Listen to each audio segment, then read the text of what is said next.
प्रिय मित्रों, आज मैं जो नए विद्यार्थी हैं उनका स्वागत करता हूं और आपको कुछ एक बात बताना चाहता हूं। हमारे पास क्या है, हम पढ़ते बहुत हैं और कई बार आपने ऐसा महसूस किया होगा, सर इतना समय लगा दिया, इतने पढ़ लिए, लेकिन हमारे अंक नहीं आ रहे हैं। और ये परेशानी हमारे पास 11वीं 12वीं में आने के बाद ही अधिक बढ़ती है। उससे पहले तो हम जितना पढ़ते हैं अंक भी अच्छे आ जाते हैं, माँ बाप भी खुश हो जाते हैं, parents happy, we happy, so everyone is happy. But परेशानी कब आती है, जिस समय आप इसके आगे बढ़ने की कोशिश करते हैं बड़ी क्लासेस में, तब आपको महसूस होता है कुछ प्रॉब्लम है। और वो क्या है, आइए समझें। हम ये जानें, क्या हमारे पढ़ने का ढंग ठीक है? कोई चीज किस ढंग से करनी है, यदि हम उस ढंग से करेंगे तो हमें निर्धारित या वांछित फल प्राप्त होते हैं। मीन्स अगर आपकी पढ़ाई का मेथड ठीक है तो आपको डिजायर्ड रिजल्ट मिलेंगे। अगर मेथड खराब है तो आपको डिजायर्ड रिजल्ट मिलने में बहुत परेशानी आती है। तो कहीं आप अपने आप को इस पर जज जरूर करें कि ऐसा तो नहीं कि क्या कहीं आपका पढ़ने का मेथड गलत है। इतनी मेहनत आप कर रहे हो, you are studying for hours and hours, घंटों पढ़ रहे हैं, रातें काली कर दी हैं, लेकिन सुबह एग्जाम देने जाएं तो फिर परेशानी, फिर हमारे नंबर उतने के उतने। अब प्रश्न हर कोई पूछता है, टीचर पूछते हैं, माँ बाप पूछते हैं, दोस्त पूछते हैं, यार हुआ क्या तेरे को, हुआ क्या तेरे को, तेरे नंबर क्यों नहीं आ रहे हैं? क्या कमी हो सकती है? आइए, पहली बात आप हमेशा ध्यान रखिए, 10th के बाद, अब आप जब आ चुके हैं 11th 12th में, आप समय से मत पढ़िए, घंटों से मत पढ़िए। मैंने 2 घंटे पढ़ लिए, घंटा मैंने ये पढ़ लिया, 4 घंटे पढ़ लिए, इससे कुछ नहीं होने वाला। अगर आप अपना निर्धारित पाठ्यक्रम, निर्धारित सिलेबस, निर्धारित क्वेश्चंस, निर्धारित numericals, defined numericals, defined questions, defined amount of syllabus, इतना अगर आप समय से कर लेते हैं तो जरूरी है। उसके लिए हो सकता कभी आपको नॉर्मल से ज्यादा समय लगाना पड़े, कभी यह भी हो सकता है कि कम समय में आपका काम हो जाए। और मैं धीरे धीरे करके आपको इस स्थिति पे लाना चाहता हूं कि कम मेहनत में आपके अधिक अंक आ जाए, ताकि आपको परेशानी नहीं होनी चाहिए। समझ रहे हैं आप? इसके लिए जरूरी है। किस तरह उस पर उतरेंगे वो हमारे 2 वीडियो में आप धीरे धीरे सब समझेंगे। पहला आप आगे समझिए, आप पाठ्यक्रम को विभाजित कीजिए। कितने चैप्टर का सिलेबस है, पेजेस का, हमारे पूरे सिलेबस में कितने चैप्टर हैं, एक चैप्टर में कितने पेजेस हैं, बुक के में कितने पेजेस हैं, उसमें कितना मुझे रोज करना है। इस तरह कुछ आप सिलेबस को डिवाइड करें। अब क्योंकि आपको साल भर हो चुका है, ऑनलाइन सिस्टम देख रहे हैं, स्कूलों को खुलने के आसार बहुत कम हैं, इतना आप जान लीजिए। खुलेंगे फिर कोविड का चक्कर आ जाएगा, फिर कोई और चक्कर आ जाएगा, स्कूल बंद हो जाएंगे। यह समझना कि बिल्कुल पहले वाली स्थिति आ जाएगी, ऐसा अभी कम से कम फिलहाल के कुछ सालों में नहीं होने वाला। और फिलहाल के कुछ सालों से मेरा मतलब है, कम से कम जो बच्चे इस वीडियो को इस समय देख रहे हैं उनको पता है उनकी 11th 12th तो इसमें निकल ही जाएगी। उसके बाद जो भी होगा वो बाद की बात है, आपको इतना ध्यान रखना ही पड़ेगा। आगे देखिए, अपना ध्येय निरंतर सामने रखिए, आप करना क्या चाहते हैं। पहली बात, कितने नंबर लाना चाहते हैं। दूसरी बात, आप इस पाठ्यक्रम में जो भी आपने सब्जेक्ट्स लिए हैं उस पर मैं कोई प्रश्न नहीं उठाता, कोई सब्जेक्ट आसान टफ मेरी नजर में नहीं होता, लेकिन हां, आपने जो कुछ भी लिया है उसके पीछे का कारण क्या है और लास्ट में आप क्या करना चाहते हो। ज्यादातर साइंस के स्टूडेंट्स अपनी 11th 12th के बाद कोई साइंटिफिक टॉपिक लेना चाहते हैं, कोई इंजीनियरिंग जाना चाहता है, कोई मेडिकल जाना चाहता है, कोई मेडिकल से रिलेटेड में जाता है, कोई इंजीनियरिंग से रिलेटेड में जाता है, कोई फिजिक्स में जाता है, कोई केमिस्ट्री में जाता है। अपना ध्येय सामने रखें। हो सकता है आपके मन में अभी ये सवाल आए कि सर अभी तो 11th 12th है, हमारा टारगेट हमें क्यों क्लियर हो?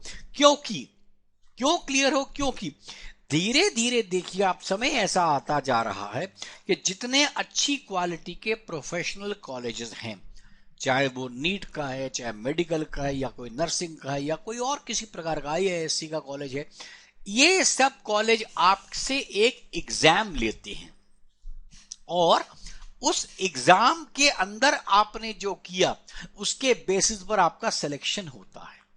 तो आपने क्या करना है, आपकी पढ़ाई का ढंग अभी निर्धारित होगा, उसी ढंग से पढ़िए ताकि अपना ध्येय आप पूरा कर सके, प्रॉपर मार्क्स भी ला सके, और जिस भी एग्जाम में आपने आगे बढ़ना है आपको उसमें से कोई न रोके। ये दो चीजें आपके दिमाग में हमेशा होनी चाहिए। आइए अब एक समझिए, हर विषय के महत्व को समझें। जितने भी विषय आप पढ़ते हो, स्पेशली अब आप साइंटिफिक सब्जेक्ट्स की बात मैं करने वाला हूं, इन सब्जेक्ट्स में हर सब्जेक्ट का अपना एक पेक्यूलर ढंग है, एक तरीके से सब्जेक्ट को पढ़ा जाता है। इस बात को माइंड में अच्छी तरह, दिमाग में अच्छी तरह डाल लीजिए कि 10वीं तक हमारी पढ़ाई का एक ढंग था, और वो ढंग क्या था? वो ढंग था, हम स्कूल गए, टीचर ने कुछ पढ़ाया, कुछ कॉपियों पे लिखा, स्कूल से घर आ गए, अपनी किताबों को देखा, अपनी कॉपियों को देखा, और किताब के पीछे के प्रश्न देखे, उनको हमने हल कर लिया। बैक एक्सरसाइज जिसे आप कहते हैं, उनको कर लिया। पता है टीचर ने उसी में से क्वेश्चन एग्जाम में आएगा, उसी में सब कुछ आएगा। ये आपकी स्टडी अभी तक कक्षा 10 तक थी। क्लास 10th तक आप इसी तरीके से पढ़ते हैं, लेकिन मतलब आपके पास चाहे सब्जेक्ट फिजिक्स का हो, चाहे केमिस्ट्री, चाहे साइंस, चाहे मैथमेटिक्स, चाहे हिस्ट्री, चाहे ज्योग्राफी, चाहे SST, आपके पास सारे सब्जेक्ट्स को पढ़ने का, अंग्रेजी का, हिंदी का एक ही तरीका था। एग्जाम से 4 दिन पहले उसको रिवाइज कर लिया, एग्जाम में उलट आए, नंबर आपके आगे, घर वाले खुश हो गए। लेकिन अब ये तरीका कक्षा 11-12 में चलने वाला नहीं है। क्यों नहीं चलने वाला? क्योंकि हर सब्जेक्ट के आप डेप्थ में जाने चाहते हो। देखिए एक बात आप समझिए बड़े आराम से, जो हम जिस समय मैंने IIT में प्रवेश लिया, एडमिशन लिया, और जो मैं पढ़ा या मेरे समय में जो पढ़ाया जाता था, मैं देखता हूं वो हमारे IIT का एंट्रेंस एग्जाम, नीट का एंट्रेंस एग्जाम, बोर्ड का एग्जाम, वो उसका लेवल बढ़ता गया। क्यों बढ़ता गया? क्योंकि धीरे धीरे साइंस तरक्की करती जा रही है। अब तो 11th 12th के बाद आपने जो पेपर देना है, या 12वीं के बाद आपसे जो उम्मीद की जा रही है आपको उतना आना चाहिए, उसका लेवल बढ़ता गया। लेकिन इसी के विरोध में आप समझिए जो दूसरी महत्वपूर्ण बात है कि 10वीं से नीचे का लेवल कम होता गया। कभी इन्होंने एक सेमेस्टर का पेपर 10वीं में कर दिया, अभी भी कुछ और कर दिया, धीरे धीरे वो कमजोर होता गया। सरकारों को 10th के बच्चे अधिक पढ़े लिखे दिखाने थे, इस वजह से वो कम करते गए। अब इसका नुकसान यह हो गया कि सारा का सारा बर्डन, भार 11वीं और 12वीं के अंदर आ गया, क्योंकि आपके ऊपर का स्तर वो बढ़ता गया, क्योंकि विज्ञान, प्रौद्योगिकी, ये सब तरक्की करते गए। ठीक है ना? सब तरक्की करते गए, तो आपके उसके लिहाज से आपको एंट्रेंस के लिए उतना चाहिए, किसी एग्जाम को क्लियर करने के लिए उतना चाहिए, इंजीनियरिंग के लिए उतना चाहिए, जेई के लिए उतना चाहिए, पर 10th तक का बेस आपका खराब किया गया, खराब होता गया आपका, क्योंकि सिलेबस ही कम था, तो आपने ऊपर क्या पढ़ना। तो हुआ क्या, बीच में 11वीं और 12वीं के ऊपर आप में बहुत अधिक गैप आ गया और बर्डन आपके ऊपर बहुत ज्यादा आ गया। इस बर्डन का कारण यह था कि आप 11वीं से 12वीं में आपको पढ़ना बहुत अधिक, पहले से भी ज्यादा पढ़ रहा है। लोग कहते हैं ना आजकल कंपटीशन बढ़ गया, क्या कंपटीशन बढ़ गया? लेकिन इसमें एक बात आपको समझनी है कि क्योंकि 10वीं लो हो गई, 12वीं या उसके ऊपर 12वीं के बाद का पेपर वही का वही रहा, तो 11वीं और 12वीं में आप पर बर्डन, बोझ बढ़ गया। अब 4 सब्जेक्ट हम लोग मानते हैं साइंस स्ट्रीम के। विज्ञान संघ का है कि हम लोग 4 विषयों को लिया करते हैं। हम उन 4 विषयों को पढ़ने के ढंग की अब आपसे एक एक करके बात करेंगे। ठीक है? तो 4 विषय हमारे पास हैं, जिनको आप क्या कहते हो? जीव विज्ञान, माने बायोलॉजी एक सब्जेक्ट है आपके पास, उसको पढ़ने का ढंग।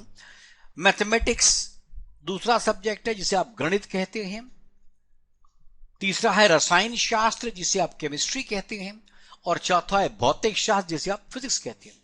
इन चारों में एक के पढ़ने का ढंग दूसरे में नहीं चल सकता, क्योंकि अगर आपने चलाने की कोशिश की तो फिर वही होगा, सर हमने मेहनत बहुत करी, मुझे तो नंबर नहीं आए, मैंने ये किया, मैंने इतने घंटे लगा दिए। ये एक बड़ी तकलीफ आपको हो जाएगी। इसलिए मेरी तरफ से आप ये जानने की कोशिश करें कि हर सब्जेक्ट में कितना और क्या पढ़ना आवश्यक है, जिसकी वजह से आप कम पढ़ के अधिक अंक प्राप्त कर सकें। अच्छा, एक बात को आप और सोचिए, कम पढ़ के अधिक अंक लाना अक्लमंदी है या अधिक पढ़ के कम अंक लाना अक्लमंदी है? मेरे विचार से आप सब कहेंगे साहब कम पढ़ के ज्यादा नंबर कैसे ला सकते हैं? तो उसके लिए आपको ठीक मेथड करना पड़ेगा ना। हम लोग कई बार समझते हैं बहुत मेहनती, जैसे अब ये उम्र है हमारी, हम समझते हैं अच्छा काम करेंगे, अच्छे नंबर लाएंगे, उसके बाद अच्छे कॉलेज में एडमिशन होगा, उसके बाद अच्छी नौकरी करेंगे, फिर मेहनत करेंगे तो हमारे को पैसे मिल जाएंगे। आप इस बात को समझ लीजिए, अगर मेहनत करने से पैसे मिलते तो जून के महीने में रिक्शा चलाने वाले से ज्यादा मेहनत कोई नहीं करता। 40-42 डिग्री टेम्परेचर दिल्ली और उसके आसपास होता है, उस समय बेचारा रिक्शा चला रहा होता है, कितनी मेहनत वो करता है। तो दुनिया का हर रिक्शे वाला आज करोड़पति होना चाहिए, क्या बनता है? या इसका उल्टा है, जितने लोग करोड़पति है वो मेहनत दूसरे प्रकार की करते हैं, दिमागी मेहनत करते हैं वो। तो मेहनत को आप शरीर से मत तोलिए, मेहनत दिमाग से करने की आदत डालिए। शारीरिक मेहनत से कुछ हासिल आपको नहीं होने वाला, इसलिए शारीरिक मेहनत से दिमागी मेहनत पे अपने आप को आपने कन्वर्ट करना है। अगर आपने सक्सेसफुल या सफल होना है तो यह जरूरी है, क्योंकि सिर्फ शारीरिक मेहनत से तो आप शरीर को चला लेंगे, शरीर को चलाने वाला व्यक्ति कुछ बन नहीं पाता। ये आप जान लीजिए, जो आज तक बने हैं, जो दुनिया में लोग आगे भाग रहे हैं, जो दुनिया में आपका जो भी आइडियल हो, तेंदुलकर हो सकता है, नरेंद्र मोदी हो सकते हैं, कोई और फिल्म का स्टार हो सकता है, कोई भी आपका आइडियल हो सकता है, अंबानी हो सकता है, कोई भी हो सकता है, लेकिन जो भी आपके आइडियल हैं, याद रखें उन्होंने दिमागी मेहनत बहुत करी। शारीरिक तो करी, लेकिन शरीर को ढंग से कहां लगाना है उसको लगाया। अब आगे चले। हर सब्जेक्ट अपने आप में, प्रत्येक विषय विलक्षण है। जो 10वीं तक का मेथड आपने वो नहीं चलाना, क्योंकि उस मेथड से आपको परेशानी ही आएगी। आपके घंटे तो लग जाएंगे, मेहनत भी लग जाएगी, आप ये भी कहेंगे सर इतने घंटे मैंने बर्बाद किए, दिमाग मैंने बर्बाद किया, लेकिन हर विषय में आपको अलग अलग चलता है। इस वजह से आप इन विषयों को पढ़ने के ढंग को बेहतर समझिए।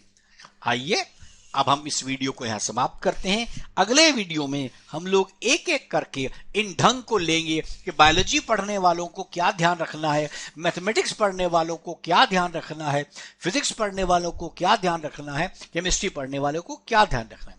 हालांकि आप में से सब इनमें से एक से अधिक सब्जेक्ट पढ़ेंगे, तो मैं ये नहीं कह रहा पढ़ने वाला क्या ध्यान रखे, पढ़ने सब्जेक्ट पढ़ने में क्या ध्यान रखे, क्योंकि ध्यान एक ही व्यक्ति ने रखना सबके लिए। मैं नहीं कह रहा कि पढ़ने वाले में फर्क हो सकता है, क्योंकि पढ़ना एक व्यक्ति को 3-3 सब्जेक्ट पढ़ने हैं। अब ये ठीक है या गलत है, ये हमारे यहाँ का तरीका है भारत में पढ़ने का, तो ये तरीका है। आप कह सकते हैं कोई विदेशों में एक सब्जेक्ट पे चल जाते हैं, वो सब होगा, हमारे यहाँ भी नई शिक्षा नीति बन रही है, परंतु फिलहाल के लिए आप 11वीं में और आपको 11वीं 12वीं में उन सब्जेक्ट को पढ़ना ही है। तो किस तरह उन सब्जेक्ट को पढ़ें, इसके विषय में हम थोड़ी बात अगले बार करेंगे। इस वीडियो को ध्यान से समझिए, और इसके बाद जो अगला वीडियो आएगा वो आपके लिए इससे अधिक महत्वपूर्ण है, क्योंकि वो आपको ये बताएगा आपको पढ़ना कैसे है, जिससे आपके नंबर ज्यादा कम पढ़ाई में आ जाए। मुझे लगता है जो मैं आपको बात कह सका हूं वो आपको समझ आई होगी। और मैंने भी इसको पढ़ने के ढंग इत्यादि को जो तैयार किया है वो कहां से तैयार किया, मुझे बेटा आईआईटी करने के बाद आज पढ़ाते हुए 25 वर्ष से ऊपर हो गए, और मेरे बच्चे आज हर अलग अलग जगहों पर काम करते हैं। तो इतने सालों में मैंने जो बच्चों को पढ़ने में जो ध्यान देखा कि अच्छा बच्चा जिसके नंबर अच्छे आ रहे वो क्या कर रहा है, उस सबको कंपाइल करके आपको बता रहा हूं हर सब्जेक्ट वाइज कैसे करना है, ताकि और वो 25 सालों में मैंने हर प्रकार के बच्चे देखे होंगे, और उतने हजारों बच्चों के बीच का जो निष्कर्ष निकला है वो मैं आपको शॉर्ट में दूंगा। पढ़ाना तो अलग काम है, आपको फिजिक्स में क्या पढ़ना है, मैथ्स में क्या पढ़ना है, ये सब तो ऐसे ही पढ़ा दिया जाएगा, वो तो कंटेंट है। कंटेंट से पहले कैसे पढ़ना है उसको समझना ज्यादा जरूरी है, ताकि आपकी मेहनत कम हो और अंक अधिक आए। इसको समझें, औरों को बताएं। Thank you.